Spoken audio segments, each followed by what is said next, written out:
کیا آپ جانتے ہیں کہ گنہگار شخص کی روح کیسے نکالی جاتی ہے؟ جب کسی کافر یا گنہگار شخص کی موت کا وقت قریب آتا ہے تو حضرت عزرائیل علیہ السلام اپنے ساتھ جہنم کے فرشتوں کو لے کر نازل ہوتے ہیں، جو اترتے ہی اس کافر یا گنہگار شخص کو مارنا شروع کر دیتے ہیں، حتیٰ کہ اس شخص کو ایسا محسوس ہوتا ہے جیسے اس کی تمام ہڈیاں ٹوٹ گئی ہیں۔ جہنم کے ان فرشتوں کا حلیہ ایسا ہوتا ہے کہ اگر کوئی زندہ انسان ان کو دیکھ لے تو وہ ان کے چہرے کے خوف سے ہی مر جائے، لیکن یہ فرشتے صرف اسی مرنے والے کو نظر آتے ہیں۔ اللہ تعالیٰ سے دعا ہے کہ وہ ہمارا خاتمہ ایمان پر فرمائے۔ اب بات کرتے ہیں کہ اسلام کا سب سے قیمتی پتھر حجر اسود آخر 22 سالوں کے لیے چوری کیسے ہوا؟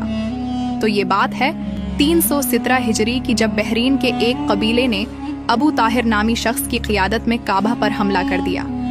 یہ قبیلہ ایک باغی فرقہ تھا جس کے عقائد اسلام کے عقائد سے بہت ہٹے ہوئے تھے، لیکن یہ خود کو مسلمان ظاہر کرتے تھے۔ ان قبائلیوں نے 700 کے قریب حاجیوں کو شہید کرتے ہوئے خانہ کعبہ کا غلاف پھاڑ دیا۔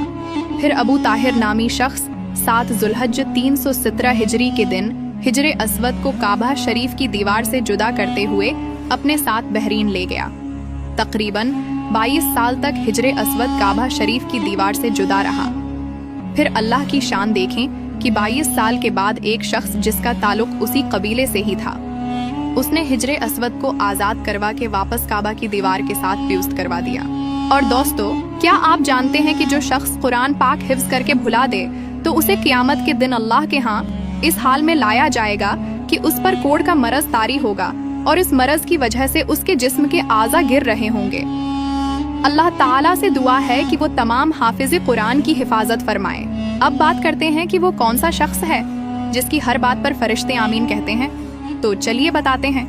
رسول صلی اللہ علیہ وسلم نے ارشاد فرمایا کہ جب تم کسی مریض شخص کے پاس یا میت کے پاس جاؤ تو اچھی بات کہو، کیونکہ تم جو بات کرتے ہو تو ہر بات پر فرشتے آمین کہتے ہیں۔ ایک صحابی کے حضور صلی اللہ علیہ وسلم سے 3 عجیب سوال۔ حضور صلی اللہ علیہ وسلم جب مدینہ تشریف لائے تو ایک صحابی جو اس وقت تک مسلمان نہیں ہوئے تھے، آپ صلی اللہ علیہ وسلم کی خدمت میں حاضر ہوئے اور عرض کرنے لگے، میں آپ سے 3 سوال کروں گا، اگر آپ نے ٹھیک جواب دے دیے تو میں آپ پر ایمان لے آؤں گا، ورنہ نہیں۔ میرا پہلا سوال ہے کہ قیامت کی سب سے پہلی نشانی کیا ہے؟ دوسرا سوال، جنتیوں کو سب سے پہلے کون سا کھانا ملے گا؟ تیسرا سوال، بچہ کس وجہ سے اپنے باپ یا اپنی ماں پر جاتا ہے؟ تو رسول صلی اللہ علیہ وسلم نے ان سوالوں کا جواب دیتے ہوئے ارشاد فرمایا، قیامت کی سب سے پہلی نشانی وہ آگ جو لوگوں کو مشرق سے مغرب کی طرف لے جائے گی، اور جنتیوں کو جنت میں جانے کے بعد سب سے پہلے مچھلی کے جگر کا ٹکڑا کھانے کو ملے گا۔